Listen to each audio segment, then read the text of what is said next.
Hello folks, the Celtic Nerd here bringing you another nerdy video. We are back playing some Knights of the Old Republic. And believe it or not folks, we are hitting the end game.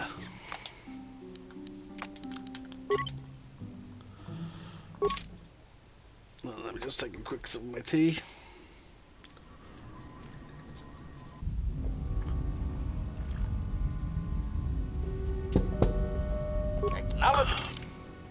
I completely forgot that I oh yeah, there was this thing like transfer interface +6. Yeah, look at that folks. So let's see HK's stats right real quick. Computer use 26, excellent. Demolitions 17, excellent. Awareness 13. Repair 24. Security 20. I finally have HK like on par with T3.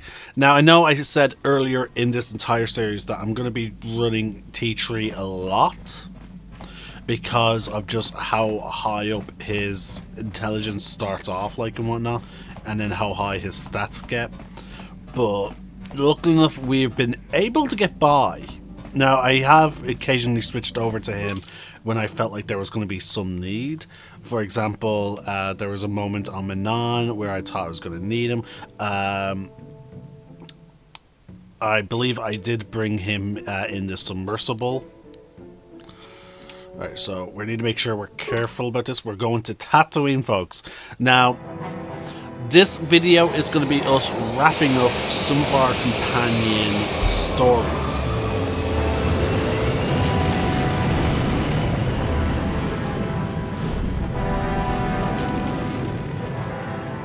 We have now just left the Yavin space port. We pretty much have no need for credits anymore. And I certainly acted like it. Buying some of the final parts that I need. Particularly 2 lightsaber crystals that essentially like almost give us Revan's iconic lightsaber colors. Because everyone, as everyone's well aware, or possibly aware at this point, because it has been fucking years. This game came out originally on the Xbox original, and since then there have been like I believe some small books and all that type of stuff involving Revan. And okay, no, so it doesn't give us misquote. It does not give us Revan's iconic colors. Revan's iconic colors are purple and red.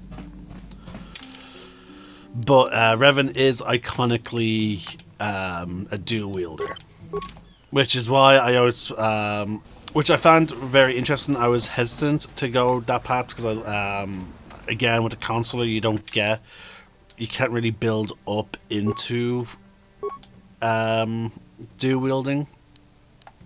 You're more of a force power user, so like, I could have swore I got that higher.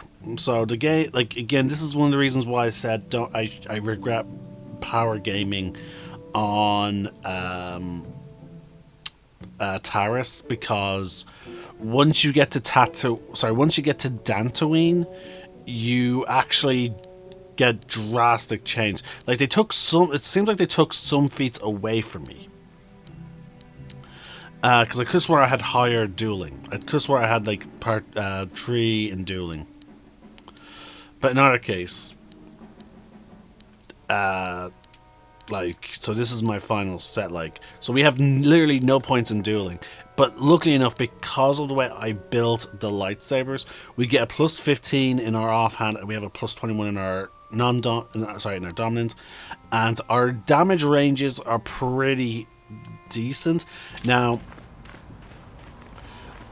so I traded damage output I know my previous lightsaber had a much higher damage output. It was like in the 20s, I think, mid 20s at maximum. But I traded that out for what's it called, defense. My blaster deflection stat, it's a hidden stat, folks, is through the fucking roof. So I just want to give you an example. Okay, so there we go. Blaster bolt deflection plus 7. Blaster bolt deflection plus 3, so we're at 10 already. Blaster bolt deflection 15. And then if we go to feats,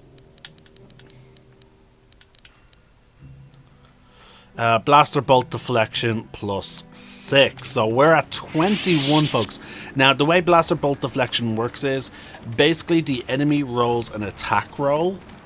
Because again, this game uses a d20 system. It digitally rolls a d20 without, it showing up. That's why we have like plus fit, things to hit. And you then compare it to the opposing stat. So they roll to attack. We then roll a d20 basically to deflect the blaster bolt. And basically then what happens is if we beat their result, we get to deflect their our lightsaber just blocks their blaster bolt. However, if we beat their result by 20, sorry, if we beat it by 10, sorry, my bad. If we beat their result by 10, we get we actually deflect it back right at them. So I traded a lot. I traded damage output for ranged defense. So we're still in a little trouble when enemies come at us, but again, we do have a 20A AC, so I think we're looking pretty good there. There was haven't really seen. I think there's one set of armor in the final endgame areas that will really bump up our defense.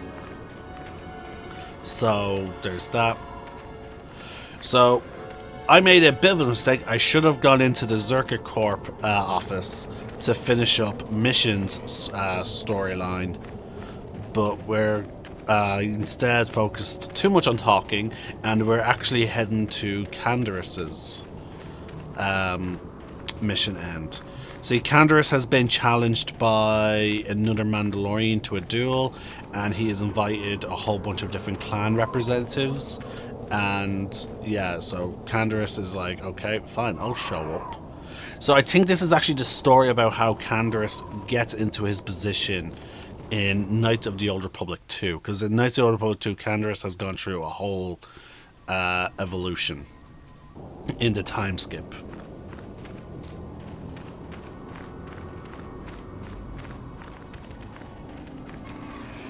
So we're just looking for... Now, unfortunately, because I don't have any other... I don't have any, like... Oh! I think I see someone in the... Great Dragon lair. Did I... Actually, hold on. I should just check the journal.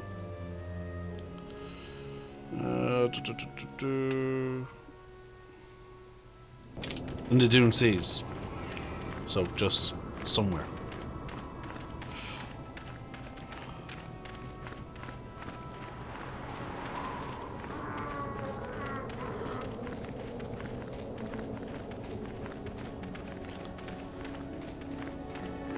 No, there's no one in there.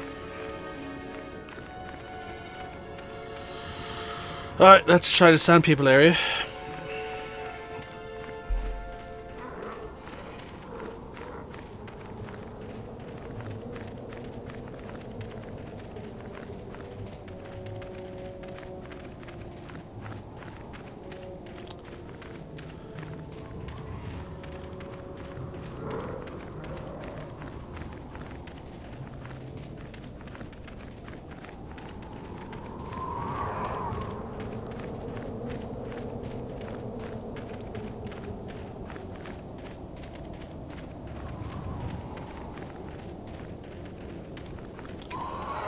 Still, it would have been really cool if they decided to fight at, near the Krayt Dragon there.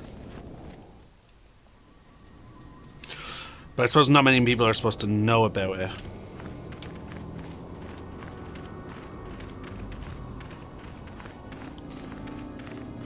That speeder bike is from when we hunted the Gamoran assassin.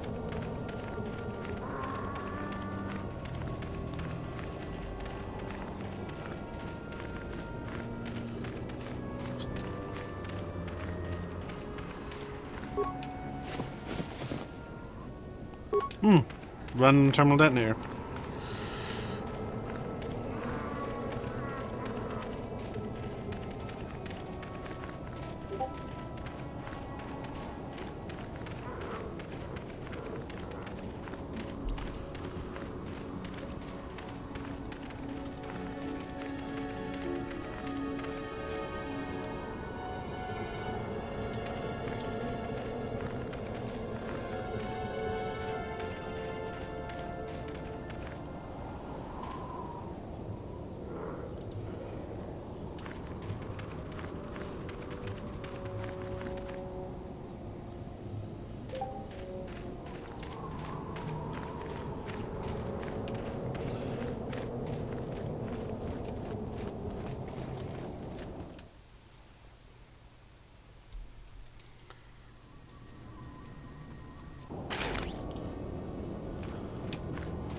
Where the fuck are those Mandalorians?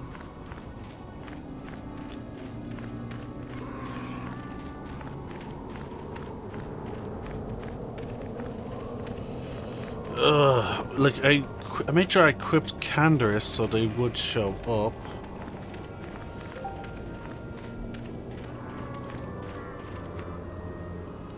Ah, here we go.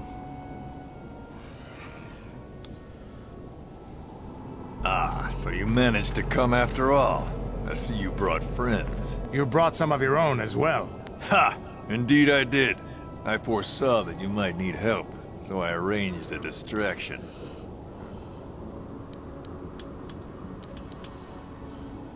I do not need to hear your excuses, Jedi. Enough of this talk, Joggy.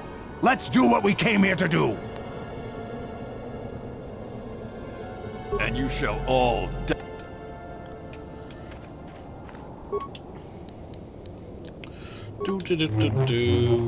Insanity. Very useful.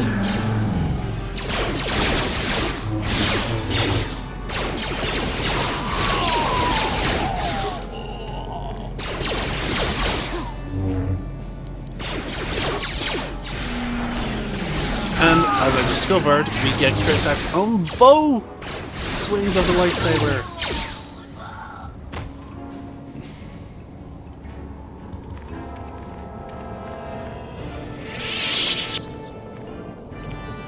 Really? No forced dialogue? They're just dead? I think this has affected me in ways I didn't anticipate. Thanks for what you did. Whatever your intentions might have been. I just...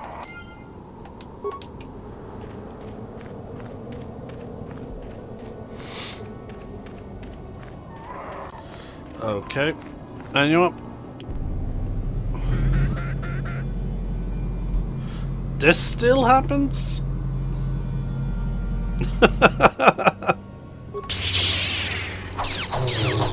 Oh, they actually have shields. As you can see now, in melee combat my character is at a little bit of disadvantage.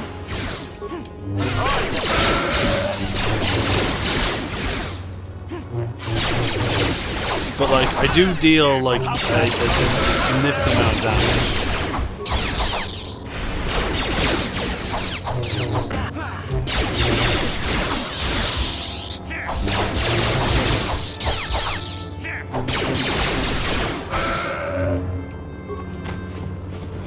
Should be able to still get their oh no, no gafting sticks.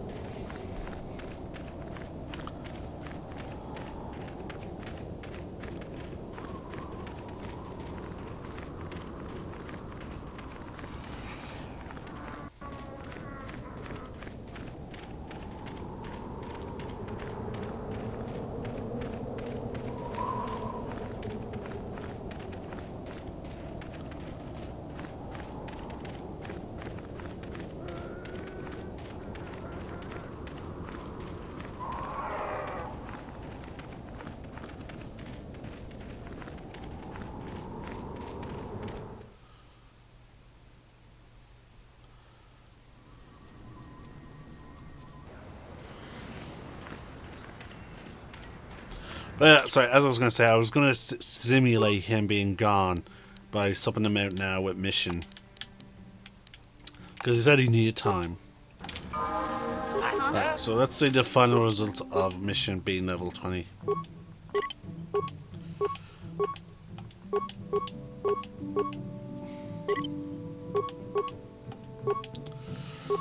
So yeah, continue opening our decks. She is a master of using a single weapon. So much sneak attack. Master using blasters. Well, okay, not a master, but she's decent with swords and thing. Well, I invested so much on increasing her proficiency with certain things. Like, she is quite lacking, but we'll add this because it will help get her sneak attack with her pistol. So here she is, AC 32, so she's tankier than me. I gave her Viro Blade, but like, again, realistically, she's not that good. So let's give her pistol.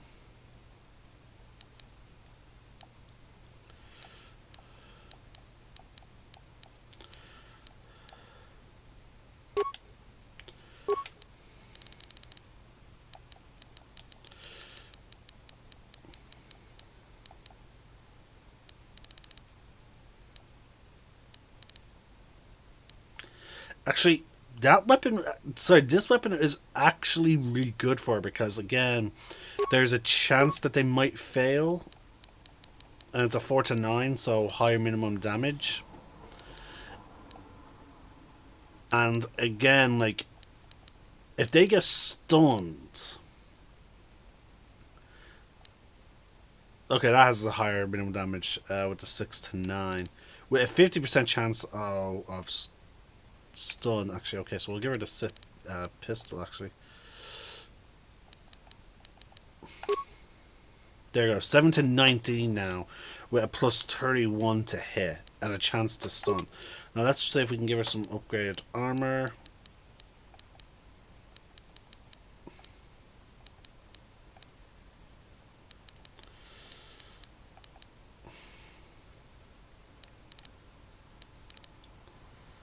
I think that's higher. 31.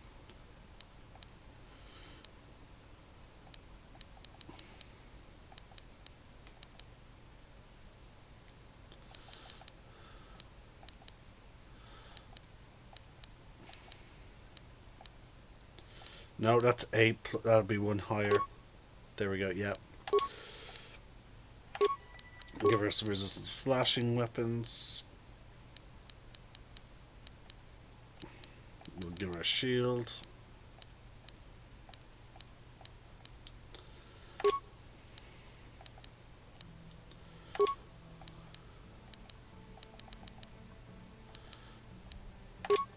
There we go.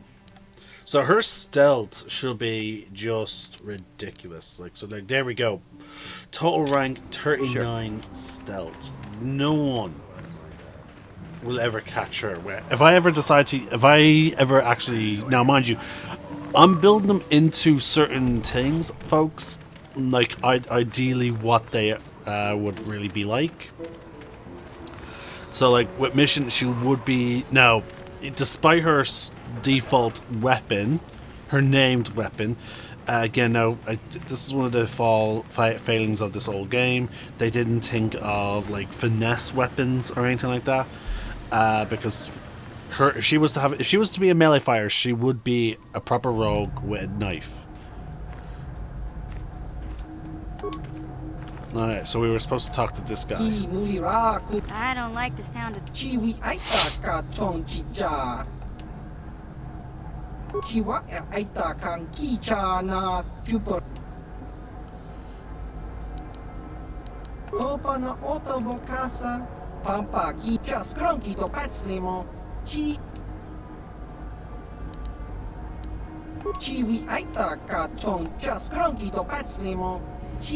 Damn it, Griff.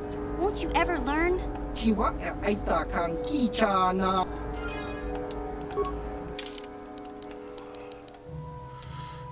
So yeah, we need to go speak to him, but like, that's... Some of the quests are locked Hey there. in What can because... I do for you?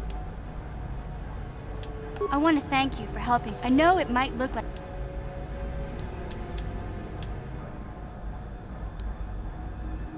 Can't say I blame you. My brother is what he is. But I've learned to deal with that. I'll never forget that he looked after me when I was just a kid, but I don't... I've made my peace with Griff and what he means to me. If he ever shows up again, I'll deal with him. So, is there... Okay, have it your... Alright, so she's wrapped up. So technically that only leaves Jolie and Candace. Now I did, actually no, I recruited Jolie before, but again I didn't travel a lot with him. He does have a unique quest tied to his background, which was the trial, which I did. So I don't know if that is his unique quest. HK has his own personal quest, which is his repairs. T3 doesn't get one. Zalbar, we did his personal stuff. Car even had one, Yeah, but what we do did you that. want? Basler had one, so we did everything. This thing with Joggy, I don't know. Is there something else? Working for Davik was like driving a spike through the side of your head. Sure, you got something new in there, but in the end, you've lost something as well. Beating up people who wouldn't or couldn't pay, strong-arming his competitors, killing who he said. It was busy work, nothing decent.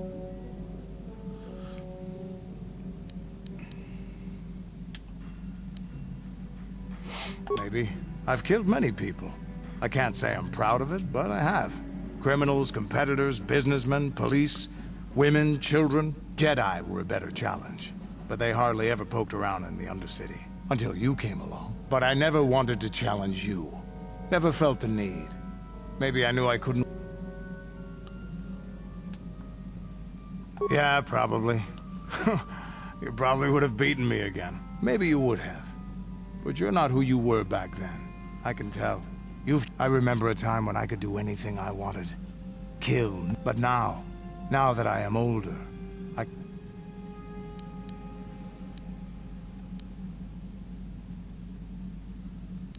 I look back and regret all the chances I had as a warrior.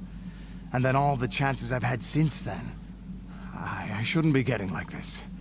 Not when so many other things are happening. It feels like something has changed inside and I don't know what it is. Is there something else? Your choice. Yeah, what do you want? Your choice. Alright, so we didn't really wrap up Candace thing yet. Bad men. Women too, to be fair. Oh, indeed. They make a fine sandwich also. But don't tell the Jedi Council I said that.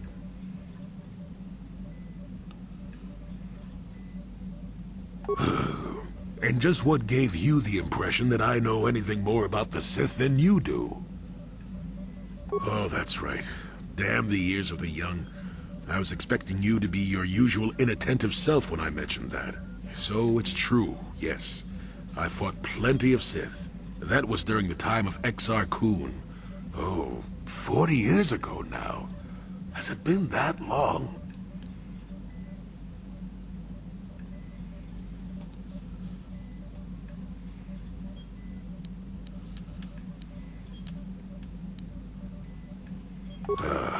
Exar was a Jedi who was corrupted by ghosts of the old Sith, or so they say. He attempted to conquer the Republic and create a new golden age of the Sith. Better to say he was defeated, but essentially, yes. The victory did not come easily, however. That is not a pleasant time to remember. After Exar Kun fell to the dark side, he attempted to recruit other Jedi to his cause. What surprised us, what took us completely unprepared, was how utterly successful he was. Many Jedi joined him and became Sith themselves. Why they did, I will never truly know, but they did. Battle broke out throughout the Order, pupil against master. We fought ourselves.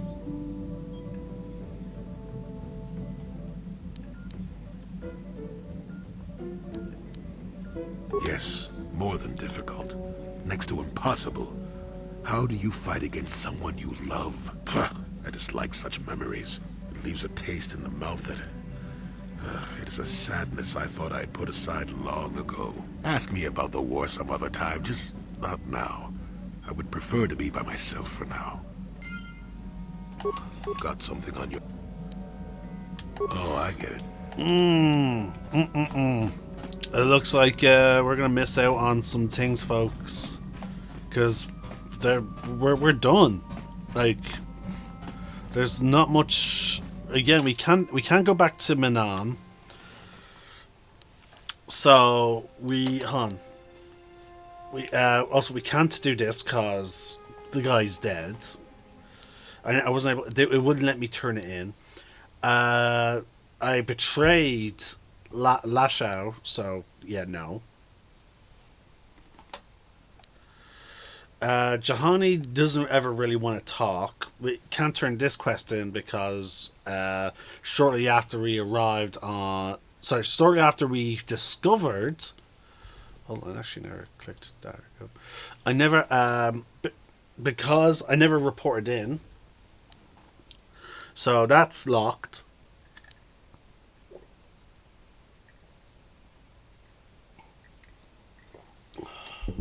So yeah, I honestly don't know. Like, how may I be of assistance? What is it you would? Of so course. that's it. So the only way we're going to be able to trigger, I suppose, more of these conversations if we what do you wander, Your choice. like, you know, around planets. You know, if we travel, maybe if we, let's travel back to Kashyyyk. Maybe we can trigger, maybe it will allow us to talk to Canderous and Jolie again. So, here we go.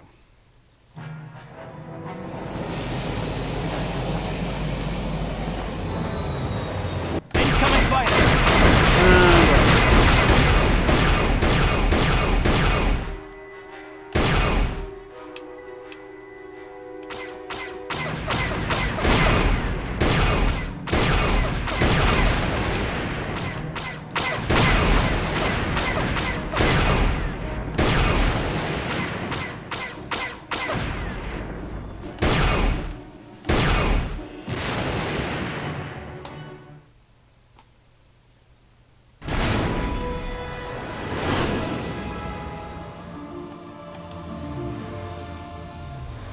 Now, if going to Kashyyyk doesn't let us talk to these companions, then that's it. This is the end of the video, and we'll be moving on to... How may I be of? What is it you would? Of course. What's it called? The Starforge map. Yeah, what do you want? Your choice. Nothing there. Got something on you? Not particularly. I suppose you're going to nag me until I cough it up, aren't you? Nothing is private anymore. There's no escaping it, I guess. So be it. My wife's name was Neyama. She was the Yukanis enforcer who shot me out of the sky, if you remember.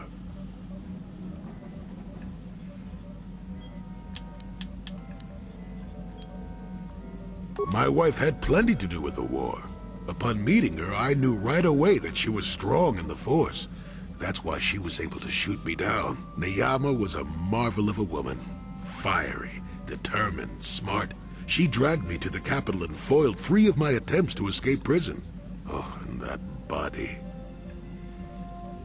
Well, yes, that. Needless to say, I eventually won her over. That was after I kidnapped her upon being broken out of the Yukata's prison, mind you. But, that's another story entirely. At any rate, I wanted to train her in the Jedi way. The Council refused my request, naturally. I was still a Padawan at the time. I was an experienced Padawan, surely, but not yet ready to be a full Jedi, and certainly not ready to train another, especially not one so old as my wife. I did. I wasn't the first, and I won't be the last. The problem with self-righteous folk is they think they're more right than everyone else. I believed in her and trained her in secret. I ignored her willful nature. I loved her too much to see fault in her, and she loved me too. I know she did. At the time, our love was a shared bliss, better than anything I had known before or since. Exar Kun is what happened. Neyama was inspired by Exar's promises of a new golden age. She wanted to join him. She came to me, pleading with me to throw aside what she called the decrepit trappings of the Jedi, to join her in Exar's war.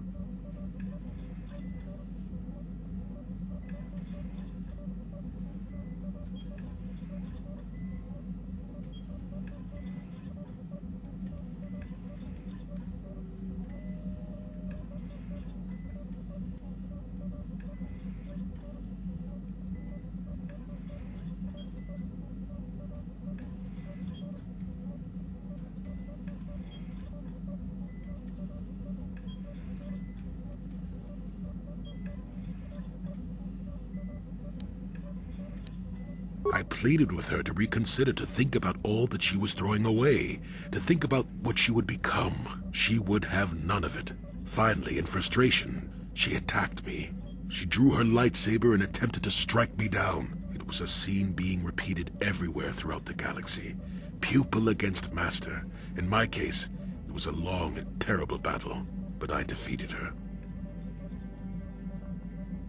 No, I had her at my mercy. Disarmed and defenseless. She looked up at me and she knew.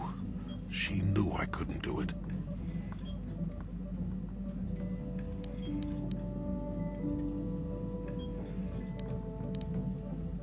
But I should have. Sometimes I convince myself otherwise, but it's no use. She had fallen to the dark side when she raised her saber against me, and I let her go. To my shame, she went on to kill many Jedi during the war, until she herself was slain in the final battle. I grieved for her death, inevitable as it was, even as the Jedi Council put me on trial for my actions once the war was over.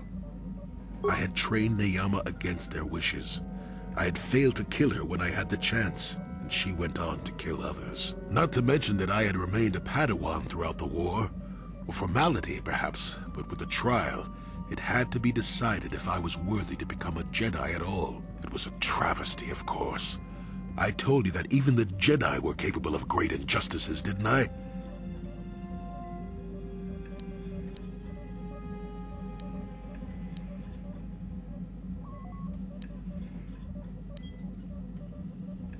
But I deserved to be tried. They found me innocent, even though I deserved every punishment and more. They let me go. Mitigating circumstances, they said. I deserved compassion, they said. They said I had learned wisdom the hard way. For all I had done during the war, they wished to raise me to full Jedi status at long last. That was when the Jedi left me. That was when they failed. No, maybe you don't at that. They may have been able to forgive me. I could never forgive myself. Yes, I do, I suppose. Does that surprise? It is all so long ago, lost in the winds, I suppose. Nobody cares what an old man... Let's continue on with the task at hand. I would...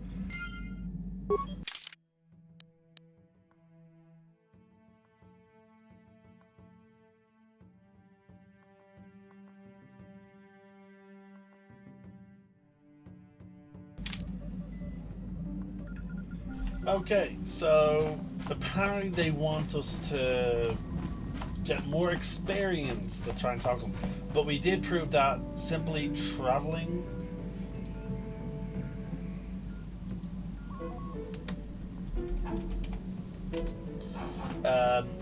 can trigger this, so we will. I'm going to pause the recordings, and I'll keep going back and forth between them as I'm traveling, from place to place. And then hopefully, at some point, I can then talk to them. All right?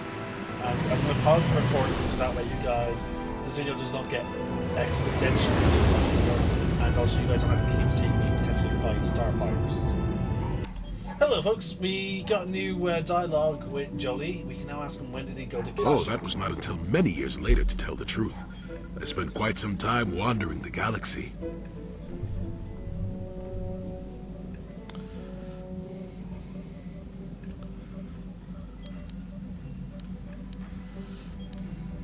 Nothing so extravagant. I merely traveled from place to place. I don't even think I knew what I was searching for. It wasn't as if my travels were pleasant either. There were plenty of folks who distrusted the Jedi after the war, or worse.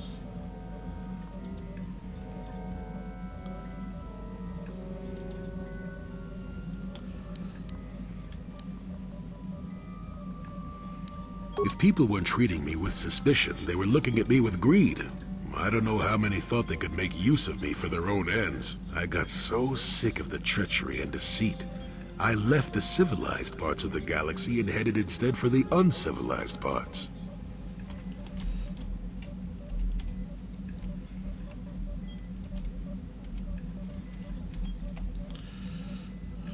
Actually, I was on my way somewhere else when I crash-landed on Kashyyyk. The ship I was using was a rust bucket.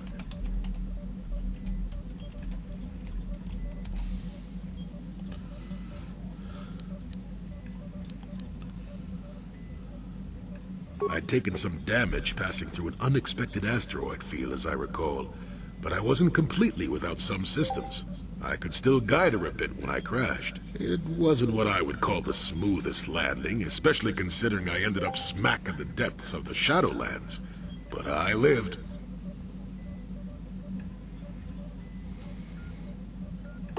I'm no mechanic, and besides, after you plunge nose first in the trunk of a 5-kilometer-high tree, chances are you don't have much ship left.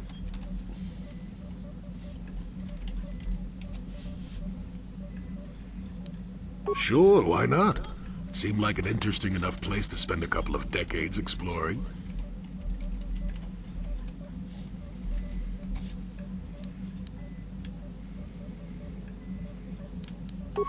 That was a challenge at first. You've seen the kind of creatures that exist down there. And you missed the really big ones. I was still able to rely on the Force to keep me safe for the most part. The rest of the trick is keeping out of the way of most of the predators. Oh, that's true. Still, most of the creatures grow accustomed to me, and I to them. At least none of them ever heard of a Jedi. Oh, they did at first, oh yes. I can't say I was overly pleased to encounter a group of indigenous giant carpets either, I can assure you of that.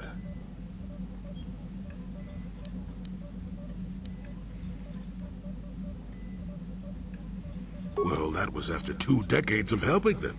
They certainly didn't trust me at first.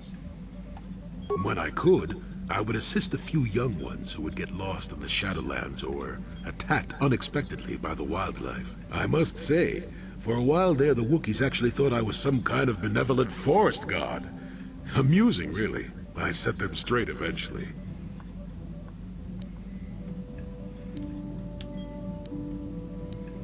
At first, when the slavers took to hunting down lone Wookiees in the fringes of the Shadowlands, I did my best to divert them. Later, when Shundar made his deal, I didn't see any point.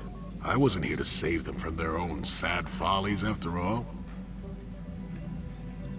Nonsense. I had no idea that's what they were thinking for a long time.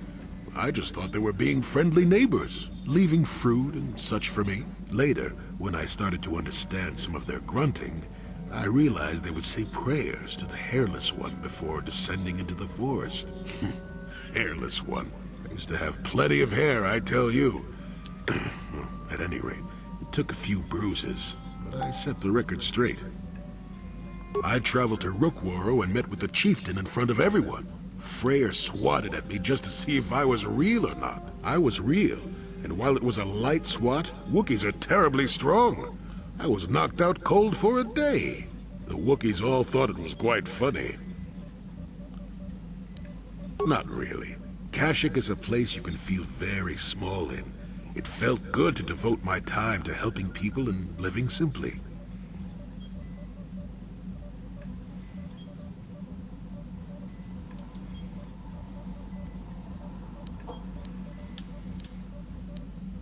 What can I say? I did it all for the Wookiees. The Wookiees?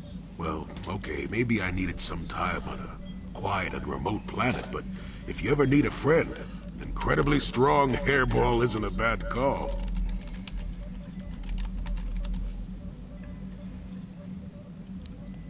I suppose I am in a way, despite the smell. For a race of gardeners, they've developed quite interestingly.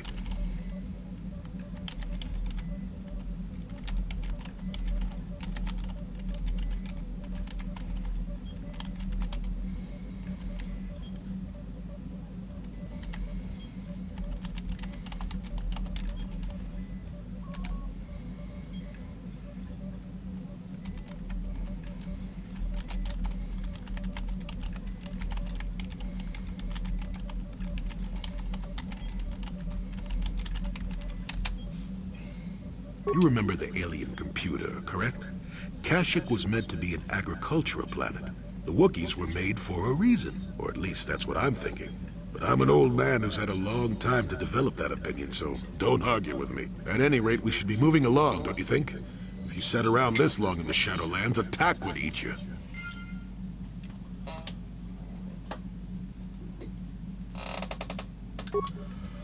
Alright, oh. Seriously? There's still more? Yes, Jolie. Yes, about it later. What the hell? Okay. Somehow there's still more to Jolie. Alright, let's check in on Candace. Yeah, what do you want? Your choice.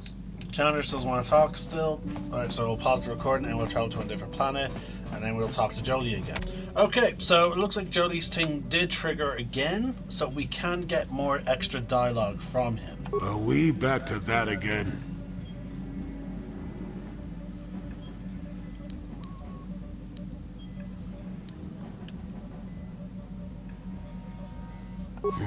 What's the best way for me to approach this? Perhaps it's time for a little story.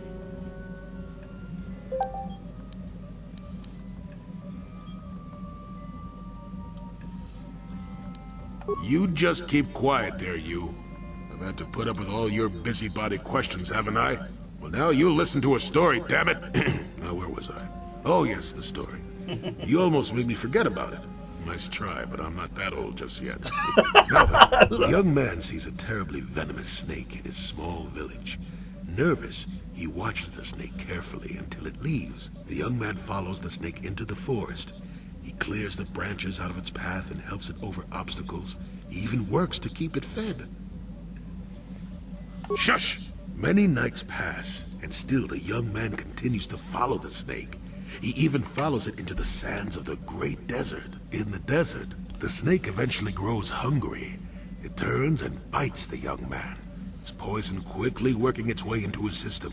Finally, curious, the snake looks at the boy as he lays dying and asks, "Why were you foolish enough to follow me all the way out into the desert?" The boy looks back and replies, "Did I follow you? I thought I was leading you away from everyone else." And then he died. Well, now, that's what I wanted to see for myself.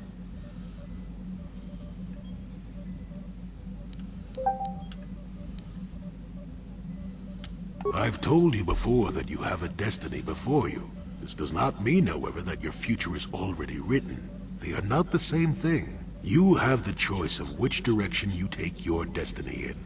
More than engine-sucking Andor, certainly. But even he had a choice. So far, you've chosen to take a darker path. You know the consequences of that. We'll see if you decide to stay your course. I'm not here to judge you or tell you which path to take.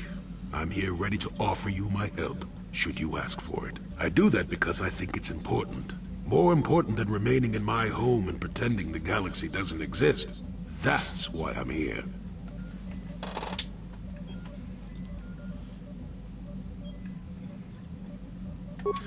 I'm rather glad I came too, really. You're a fine young lad.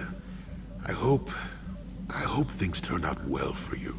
Now then, I've chatted enough for one lifetime. Let's get this show on the road, shall we? Alright, now, is that Jolie complete? Yes, we have finally now completed Jolie. Let's check if we can spark Candace's